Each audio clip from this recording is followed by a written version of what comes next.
জামায়াতে ইসলামী আমির doctor Shafiqur Rahman বলেছেন, ছাত্র জনতার অভ্যুত্থানে যারা সেলিম তালুকদারকে হত্যার পর তার পুরো পরিবারকে অনিশ্চয়তার মুখে ঠেলে দিয়েছিল, সে ফ্যাসিস্ট জালিমদের বিচার বাংলাদেশ পেনাল কোড যে ধারায় সর্বোচ্চ শাস্তি রয়েছে তা নিশ্চিত করতে হবে। গড়িমসি করে সময় ক্ষেপণ না করে অল্প সময়ের ভেতরে খুনের পরিকল্পনাকারী, নির্দেশদাতা এবং বাস্তবায়নকারীদের বিচার ও শাস্তির আওতায় দেখতে চাই। এই রোজা বড় হওয়া পর্যন্ত ইনশাআল্লাহ এই রোজা বেড়ে ওঠা, এই রোজা লেখাপড়া, তার চিকিৎসা, তার মানুষ পাওয়া এবং ইনশাআল্লাহ দোয়া করি আল্লাহ তাকে তাইয়্যিব হায়াত দান করুন। আর বিবাহ শাদী পর্যন্ত আমাদের হাতে হবে ইনশাআল্লাহ। আল্লাহ যেন দোয়া করি সারা বাংলাদেশে এরকম যত শহীদ আছে আমরা সমাজের হৃদয়বান মানুষগুলা যেন তাদের পাশে, এটা আমাদের জাতীয় দায়িত্ব। এই দায়িত্ব যেন আল্লাহ আমাদেরকে পালন করার তৌফিক দান করেন।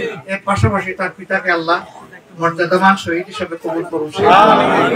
এরকম আরো যত আমাদের ভাই বন্ধু ছেলে লড়াই করতে গিয়ে বিদায় নিয়েছে, আল্লাহ সবাইকে শহীদ হিসেবে কবুল করুন, আহতদেরকে সুস্থতা দিন এবং এই মজলুম পরিবারগুলোকে আল্লাহ সবর করার তৌফিক দান করুন। তাদের উসিলায় এই জমিকে আল্লাহ চির মুক্তির আল্লাহ ব্যবস্থা করে আমরা সবাই মিলেমিশে একটা মানবিক বাংলাদেশ করব।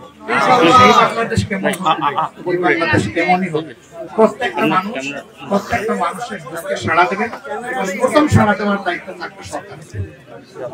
সরকার জনগণকে সাথে নিয়ে একটা কল্যাণ রাষ্ট্র করবে, একটা মানবিক কোরআনের ভিত্তিতে এমন একটি মানবিক রাষ্ট্রের আমরা স্বপ্ন দেখি। সেই অভিযাত্রায় আপনাদের সকলকে আমরা পাশে চাই, আমরা সাথে চাই, আপনাদের ভালোবাসা চাই, আপনাদের দোয়া। সোমবার 17 মার্চ বেলা 12টা নাগাদ সেলিম তালুকদার নবজাতক মেয়েকে দেখতে গিয়ে ঝালকাঠি প্রেস ক্লাবের সামনে পথসভায় এসব কথা বলেন তিনি আরো বলেন, শিশু কন্যাটিকে শহীদের সন্তান হিসেবে মর্যাদার সাথে বড় হবে ইনশাআল্লাহ। যার বাবা দেশের জন্য আপসহীন হয়ে গুলির সামনে বুক পেতে দিয়ে অন্যায়ের বিরুদ্ধে আন্দোলনে শহীদ হয়েছেন। নিহত সেলিমের পুরো পরিবারের পাশে জামায়াত থাকবে বলে অভিব্যক্তি প্রকাশ করেন।